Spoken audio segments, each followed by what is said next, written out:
ባሌ የውጭ ዜጋ ነው። የምንኖረው ደግሞ ዱባይ ሀገር ላይ። ሁለተኛ ልጄን ለመውለድ ኢትዮጵያ በመጣሁበት ቅጽበት የኔ የምላት ቤተኛዬ፣ ሚስጥረኛዬ፣ በጣም ጓደኛዬ የሆነች ሴት በሃይማኖቷና በስነ ምግባሯ በጣም የተከበረች ናት ብዬ ከየትኛውም ሴት መርጬና አብልጬ ጓዳዬን ያሳየኋት፣ ሚስጥሬን ያካፈልኳት፣ ጓደኛዬ ያልኳት ሴት ባለቤቴም ስራ ቦታዋ ድረስ በማስጠራት እንደምታፈቅረውና ሊያገባት እንደምትፈልግ በአስገዳጅ ሁኔታ ትነግረዋለች። አውለት ወልጄ ወደዛ ስመለስ የሰማሁትና ያየሁት ነገር በጣም ከባድ ነበር ትለናለች። እንዴት ናችሁ ቤተሰቦች? ደህና ናችሁ ወይ? አብራችሁኝ ስለሆናችሁ በጣም አመሰግናለሁኝ። አዳዲስ እቃዎች ገብተዋል። ይኸው እንደምታዩት እየለበስን ደግሞ እያሳየናችሁ ነው። አውለት ጋር ሳታዩ እንዳትወስኑ የምንለው በምክንያት ነው። አባያዎችን፣ ጫማ፣ ቦርሳ፣ ቶቦች፣ ድሪያዎችን የምትፈልጉ ሱቅ በመምጣት ያሉትን ነገሮች ማየት ትችላላችሁ። አማራጭም መውሰድ ትችላላችሁ። ይኸው እዚህ ጋር እንደምታዩት የቴሌግራም ሊንኬን አስቀምጬላችኋለሁ። ይሄን ሊንክ ስክሪንሻት አድርጉና ኮፒ ፔስት አድርጋችሁ ቴሌግራም ላይ ልታገኙን ትችላላችሁ። አሊያም ደግሞ ሀውለት ኮሌክሽን ብላችሁ ቴሌግራም ላይ ሰርች ባሩ ላይ ብትጽፉ ከ700 በላይ ቤተሰብ ያለው የቴሌግራም ቻናል ይመጣል። እዛ ላይ ሁሉም እቃዎች ስለሚለቀቁ ስለ ዋጋም እዛ ላይ መጠየቅ ትችላላችሁ፣ መምረጥም ትችላላችሁ። ቀጥታ ወደ ታሪኩ እገባለሁ። ባለቤቴ የውጭ ዜጋ ቢሆንም እጅግ በጣም አይናፋርና ሴት ልጅ በቀላሉ የማይቀርብ በሃይማኖቱም ጠንካራ ስለሆነ ሴት ልጅ ቀና ብሎ የማያይ ሰው ነው። እኔና ጓደኛዬ እቤት ውስጥ ሆነን ድንገት እንኳን ወደ ቤት በሚገባ ሰዓቱ ገና ከሆነና መውጣት የሚችልበት ታይም ላይ ከሆነ ቤቱን ጥሎ ይወጣል። ካልሆነ ግን ሰላምታ እንኳን በአግባቡ ሳይሰጠን ወደ መኝታ ቤት የሚገባ ሰው ነው። ባለቤቴን በዚህ ጉዳይ ላይ እጅግ በጣም የምተማመንበት፣ እንኳን በሌላ ከሴት ጋር ባለ ግንኙነት ልጠረጥረው ይቅርና ተገፍቶ እንኳን ቢመጣበት ሴት ልጅ ቀና ብሎ የማያይ ሰው ነው ብዬ ደረቴን ነፍቼ የምናገርለት ሰው ነበር። ዱባይ በመጣሁኝ ጊዜ ሰዎችን መቅረብ በጣም እፈራ ስለነበር ብቸኛ ነበርኩ። አብሶ ትዳር ውስጥ ከገባው በኋላ እሱም የውጭ ዜጋ ነው፣ እኔ ደግሞ ብቸኛ ሀበሻ ስለሆንኩኝ እዛ አካባቢ ላይ የምኖረው ከሚሰማው ከማየው ወሬ ተነስቼ በጣም እፈራና አጠራጠር ስለነበር በቀላሉ ሴቶችን አልቀረብኩ። እችን ሴት ግን ቀርቤ ሰዓት ሃይማኖቷ ላይ በጣም ጥብቅ፣ ፈጣሪዋን የምትፈራ፣ ስነ ስርዓት ያላት፣ በእድሜም ከኔ ተለቅ ያለች ስለነበረች በነገሮች በጣም ተግባባል። ሚስጥረኛ ያደረኳት፣ ቤተኛ ያደረኳት፣ ቤቴን ከፍቼ ያስገባዋት፣ እማማክራት ሰው ሆነች። እንደነገርኩሽ ባለቤቴ የውጭ ዜጋ ከመሆኑ የተነሳ በባህላዊና በአስተዳደግ ዙሪያ ላይ ብዙ የማንግባባባቸው ነገሮች አሉ። የእሱ ቤተሰብ እኔ ጋር ሲመጡ የሚያሳዩኝ ነገር፣ የሚሰሩት ነገር ትንሽ ለእኔ ግራ ያጋቡኛል፣ መቋቋም ያቅተኛል። የኔም ቤተሰብ እኔ ሊጠይቅ እኔ ጋር በሚመጣ ሰዓት እሱ በሚያያቸውና በሚሰማቸው ነገሮች ብዙም አይደሰትም። በመካከላችን አልፎ አልፎም ቢሆን የባህል ግጭቶች ይከሰታሉ።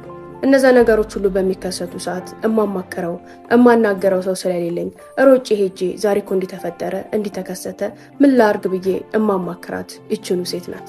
ወደ ጥሩ አቅጣጫ ትመራኛለች። ጥሩ መካሪ ናት። ጥሩን ነገር ማየት ያልቻልኩትን መገንዘብ ያልቻልኩትን እንድገነዘብ ታደርገኛለች።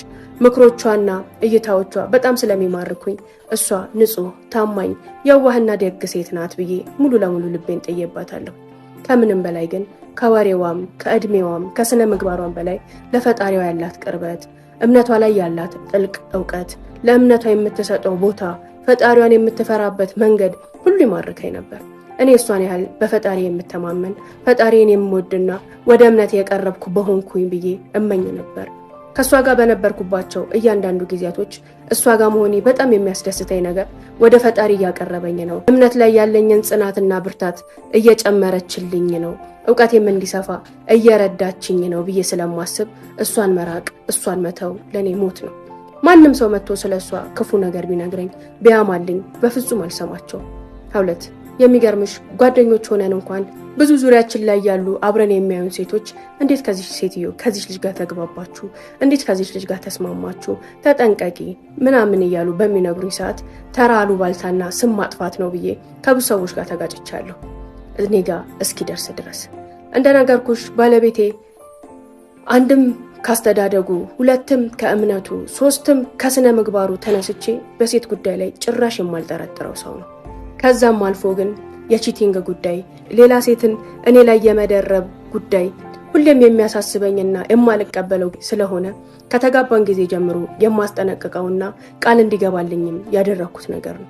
በፍጹም ካንቺ ሌላ አልወድም፣ ካንቺ ሌላ አላይም፣ ላይም አልፈልግም ብሎ ካገባኝ ቀን ጀምሮ ደግሞ ደጋግሞ ቃል የገባበት ነገር ስለሆነ ቃሉንም ስለሚጠብቅ አመኘዋለሁ። የመጀመሪያ ልጄን እዛው ዱባይ ውስጥ ነበር የወለድኩት። የመጀመሪያ ልጄን በመወልድ ሰዓት የመጀመሪያሽ ሆኖ አጠገብሽ የሚያርስሽ የሚንከባከብሽ ሳይኖር ኢትዮጵያዊ ሆነሽ በኢትዮጵያዊ ባህል አድገሽ መውለድና ካራስ መውጣት ምን ያህል ከባድ እንደሆነ ታውቂዋለሽ ብዬ አስባለሁ።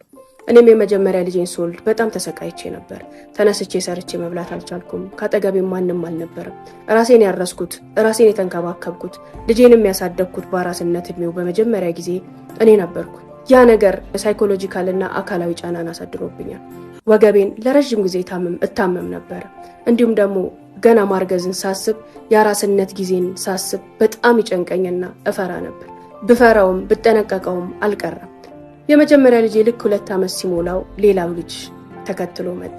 አረገዝኩኝ። በሰላም ከተገላገልኩኝ የአራስነት ጊዜን እንዴት ነው መሆነው ብዬ ከሱ ጋር በመማከር ሰዓት እሱም ያለፍኩበትን እያንዳንዱን ነገር አጠገቤ ሆኖ አይቶ ስለነበር ለምን ወደ ኢትዮጵያ ሄደሽ አትወልጂም አለኝ። በዚህ ሐሳብ ተደሰትኩኝ። ተስማማን። የመውለጃዬ ቀን ሲቃረብ ወደ ኢትዮጵያ መጣሁ። አውለት ኢትዮጵያ ስመጣ ኢትዮጵያ መምጣቴን ያወቀች ብቸኛ ሴት እቺ ጓደኛዬ ናት። ሌላ ሰው እንዲያውቅ አልፈለኩም። እሱም ለማንም አትናገሪ፣ ሹልክ ብለሽ ደርሰሽ ከ2 ወር በኋላ ተመልሰሽ ትመጫለሽ ብሎ ነበር ይሸኘኝ። እኔ ግን ጓደኛዬ ናት ሚስጥረኛዬ ናት ብዬ ስላመንኩኝ ልሄድ እንደሆነ ነገርኳት። ወልጄ አራስ ቤቴን ስጨርስ እንደምመጣ ተነጋግረን ተሰነባብተን ተሸኛኘን። አውለት እቺ ሴት እንደነገርኩሽ ከጓደኝነትም በላይ ቤተኛ ናት። በወለድኩኝ ሰዓት የምትጠይቀኝ፣ በተወሰነም ደረጃ ልታረሰኝና ልትንከባከበኝ የሞከረች፣ በሳምንት 3-4 ቤት የምትመጣ፣ አብረን የምንበላ የምንጠጣ የቅርብ የምላት ሰው ናት። ከሷ ደብቄ መሄድ አልቻልኩም። ኢትዮጵያ በመጣው ሳምንት ባልሞላ ጊዜ ውስጥ ግን እሷ ያደረገችው ምንድነው? ባለቤቴን ደውላ በአስቸኳይ ፈልግሃለሁ ብላ መስሪያ ቤቷ ድረስ ትጠራዋለች። እሱም ምን ተፈጠረ ብሎ እየበረረ ወደ ስራ ቦታዋ ላይ ሲገኝ ማንም በሌለበት ቦታ ላይ ብቻዋን ሆና ያገኛታል። ምንድነው ብሎ በሚጠይቃት ሰዓት እንደምታፈቅረው እንደምትወደውና ሊያገባት እንደምትፈልግ ከሱ ተለይታ መኖር እንደማትችል በሱ ፍቅር እንደወደቀች ብቻ ታዩ። ብዙ እንኳን ለጓደኛሽ ባል ይቅርና አንድን ያላገባ ያልወለደ ወጣትን ወንድ ብታገኚ አንዲት ሴት ደፍራ አይኑን እያየች ልትናገር የማትችላቸውን ከባባድ ቃሎችንና ከባባድ ድርጊቶችን ባለቤቴን ስራ ቦታዋ ላይ ድረስ አስጠርታ አደረገች፣ ተናገረች፣ አገተችው ልበልሽ። ብቻ በዛ ወቅት ከዛ አካባቢ የሚርቅበት የሚወጣበትን ሁኔታ አመቻችቶ ለጠየቀችው ጥያቄ ሁሉ እሺ እንደሚላት ቃል ገብቶላት በዛ ሰዓት ከዛ አካባቢ ሸሸ። ከዛ በኋላ ግን ፈጽሞ ልትተው አልቻለችም። እቤትን ያለ መኖሬን ታውቃለች። ያለሁበትን ሁኔታ ታውቃለች። ባሌ እኔን በጣም እንደሚያፈቅረኝ፣ በጣም እንደሚወደኝ፣ በጣም እንደሚፈራኝም ታውቃለች። ለኔ ካለው ፍቅር የተነሳ እጅግ በጣም ይጠነቀቅልኛል። ምንም አይነት እንከንና ክፍተት ከሱ እንዳላገኝ ይፈራል፣ ይጨነቃል። ታዲያ ስራ ቦታዋ ላይ ጠርታ ያንን ሁሉ ነገር ስትናገርና ያንን ሁሉ ድርጊት ስታደርግ ሪከርድ ተደርጓል። ቤቷ፣ ስራ ቦታዋ ሙሉ ካሜራ ነው።